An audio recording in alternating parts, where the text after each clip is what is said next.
بسم اللہ الرحمن الرحیم۔ السلام علیکم ورحمۃ اللہ وبرکاتہ۔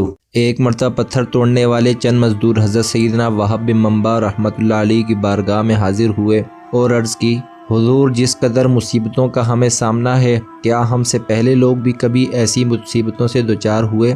آپ رحمۃ اللہ علیہ نے ان کی یہ بات سن کر ارشاد فرمایا، اگر تم اپنی مصیبتوں اور اپنے سے سابقہ لوگوں کے مصائب کا موازنہ کرو تو تمہیں ان کے مصائب کے سامنے اپنی مصیبتیں ایسے محسوس ہوں گی جیسے آگ کے مقابلے میں دھواں، یعنی ان کی مصیبتیں آگ اور تمہاری مصیبتیں دھوئیں کی طرح ہیں۔ پھر آپ نے فرمایا، بنی اسرائیل میں ایک عورت تھی جس کا نام سارہ تھا، اس کے 7 بیٹے تھے۔ جس ملک میں وہ رہتی تھی وہاں کا بادشاہ بڑا ظالم تھا، وہ لوگوں کو زبردستی خنزیر کا گوشت کھلاتا، جو انکار کرتا اسے قتل کروا دیتا تھا۔ چنانچہ اس عورت کو بھی اس کے بیٹوں سمیت بادشاہ کے سامنے لایا گیا تو اس ظالم بادشاہ نے سب سے بڑے لڑکے کو بلوایا اور کہا، یہ خنزیر کا گوشت کھاؤ۔ اس مرد مجاہد نے جواب دیا، میں اللہ عز و جل کی حرام کی گئی چیز کو ہرگز نہیں کھاؤں گا۔ بادشاہ نے جب یہ سنا تو حکم دیا کہ اسے سخت ترین سزا دی جائے۔ جلاد آگے بڑھا اور اس کے ہر عضو کو کاٹ ڈالا اور اسے شہید کر دیا۔ پھر ظالم بادشاہ نے اس سے چھوٹے لڑکے کو بلایا اور اس کے سامنے بھی خنزیر کا گوشت رکھتے ہوئے کہا، اسے کھاؤ۔ اس نے بھی جرأت ایمانی کا مظاہرہ کرتے ہوئے جواب دیا، میں اللہ عز و جل کی حرام کی گئی اشیاء کبھی بھی نہیں کھاؤں گا۔ یہ سن کر ظالم بادشاہ آگ بگولا ہو گیا اور اس نے حکم دیا کہ ایک تانبے کی دیگ میں تیل ڈال کر اسے آگ پر رکھ دو۔ چنانچہ ایسا ہی کیا گیا۔ جب تیل خوب گرم ہو گیا تو اس نوجوان مجاہد کو تیل میں ڈال دیا گیا۔ اس طرح اس نے بھی جام شہادت نوش کر لیا۔ پھر بادشاہ نے اس سے چھوٹے کو بلایا اور کہا، یہ گوشت کھاؤ۔ اس نے بادشاہ سے کہا، تو ذلیل و کمزور ہے، تو اللہ عز و جل کے مقابلے میں کچھ بھی نہیں، تو مجھے اللہ عز و جل کے حکم کے خلاف کسی بات پر ہرگز آمادہ نہیں کر سکتا۔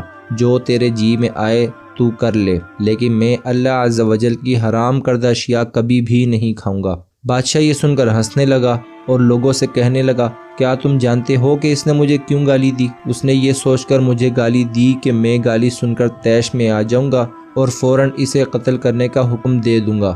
اس طرح یہ آسانی سے موت کے گھاٹ اتر جائے گا، لیکن میں ہرگز ایسا نہیں کروں گا۔ پھر اس ظالم بادشاہ نے حکم دیا کہ اسے سخت سے سخت سزا دی جائے۔ چنانچہ ظالم بادشاہ کے حکم پر پہلے اس نوجوان کی گردن کی کھال کاٹی گئی، پھر اس کے سر اور چہرے کی کھال اتار دی گئی اور اس طرح اسے بھی شہید کر دیا گیا۔ بادشاہ نے اسی طرح مختلف ظالمانہ انداز میں باقی بھائیوں کو بھی شہید کروا دیا۔ آخر میں سب سے چھوٹا بھائی بچا۔ بادشاہ نے اس کی والدہ کو بلایا اور کہا، میں تیرا بھی یہی حشر کروں گا۔ اگر تو اپنی اور اپنے اس بیٹے کی سلامتی چاہتی ہے تو اسے تنہائی میں لے جا کر سمجھا، اگر یہ ایک لقمہ کھانے پر بھی راضی ہو گیا تو میں تم دونوں کو چھوڑ دوں گا، پھر تم من پسند زندگی گزارنا۔ اس عورت نے کہا، ٹھیک ہے، میں اسے سمجھانے کی کوشش کرتی ہوں۔ پھر وہ اپنے بیٹے کو تنہائی میں لے گئی اور کہا، اے میرے لخت جگر، کیا تو جانتا ہے کہ تیرے بھائیوں میں سے ہر ایک پر میرا ایک حق ہے اور تجھ پر میرے 2 حق ہیں؟ وہ اس طرح کہ میں نے تیرے بھائیوں کو 2 سال دودھ پلایا تھا۔ تیری پیدائش سے چند دن قبل تیرے والد کا انتقال ہو گیا۔ پھر جب تیری ولادت ہوئی تو بہت زیادہ کمزور تھا۔ مجھے تجھ پر بڑا ترس آیا اور میں نے تیری کمزوری اور تجھ سے اپنی شدید محبت کی وجہ سے تجھے 4 سال دودھ پلایا۔ میں تجھے اللہ عز و جل اور اس احسان کا واسطہ دے کر کہتی ہوں جو میں نے تجھ پر کیا کہ تو ہرگز اس چیز کو نہ کھانا جسے اللہ رب العزت نے حرام کیا ہے، اور بروز قیامت اپنے بھائیوں سے اس حال میں نہ ملنا کہ تو ان میں سے نہ ہو۔ جب سعادت مند بیٹے نے ماں کی باتیں سنی تو کہا، میں تو ڈر رہا تھا کہ شاید آپ مجھے خنزیر کا گوشت کھانے پر ابھاریں گی، لیکن اللہ عز و جل کا شکر ہے کہ اس نے مجھے تم جیسی عظیم ماں عطا فرمائی۔ پھر وہ عورت اپنے بیٹے کو لے کر بادشاہ کے پاس آئی اور کہا، یہ لو، اب یہ وہی کرے گا جو میں نے اس سے کہا ہے۔ بادشاہ بڑا خوش ہوا اور اس کی طرف خنزیر کا گوشت بڑھاتے ہوئے کہا، یہ لو، اس میں سے کچھ کھا لو۔ یہ سن کر بہادر نوجوان نے جواب دیا، خدا عز و جل کی قسم، میں ہرگز اس چیز کو نہیں کھاؤں گا جسے اللہ عز و جل نے حرام کیا ہے۔ بادشاہ کو یہ سن کر بہت غصہ آیا، چنانچہ اس ظالم نے اس مرد مجاہد کو بھی شہید کروا دیا۔ اسی طرح یہ بھی اپنے بھائیوں سے جا ملا۔ پھر بادشاہ نے اس عظیم عورت سے کہا، میرا خیال ہے کہ مجھے تیرے ساتھ بھی وہی سلوک کرنا پڑے گا جو تیرے بیٹوں کے ساتھ کیا ہے۔ اے بڑھیا، تیری ہلاکت ہو، تو صرف ایک لقمہ ہی کھا لے تو میں تجھے منہ مانگا انعام دوں گا، اور جو تو کہے گی میں وہی کروں گا۔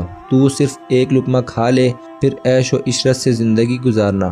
یہ سن کر اس عظیم ماں نے جواب دیا، اے ظالم، تو نے میرے بچوں کو میرے سامنے مار ڈالا، اور اب تو یہ چاہتا ہے کہ میں تیرے کہنے پر اللہ عز و جل کی نافرمانی بھی کروں؟ اپنے بچوں کی موت کے بعد مجھے زندگی سے کوئی سروکار نہیں۔ خدا عز و جل کی قسم، تو جو کچھ کر سکتا ہے کر لے، میں کبھی اللہ عز و جل کی حرام کردہ شے نہیں کھاؤں گی۔ یہ سن کر اس سفاک و ظالم بادشاہ نے اسے بھی شہید کروا دیا۔ اس طرح اس عظیم ماں کی روح بھی اپنے عظیم فرزندوں سے جا ملی۔ سبحان اللہ، ان سب نے ایک ایک کر کے اپنی جانیں تو دے دیں، لیکن اللہ عز و جل کے حکم کی خلاف ورزی نہ کی۔ اللہ عز و جل کے ان پر رحمت ہو اور ان کے صدقے ہماری مغفرت ہو، آمین ثم آمین۔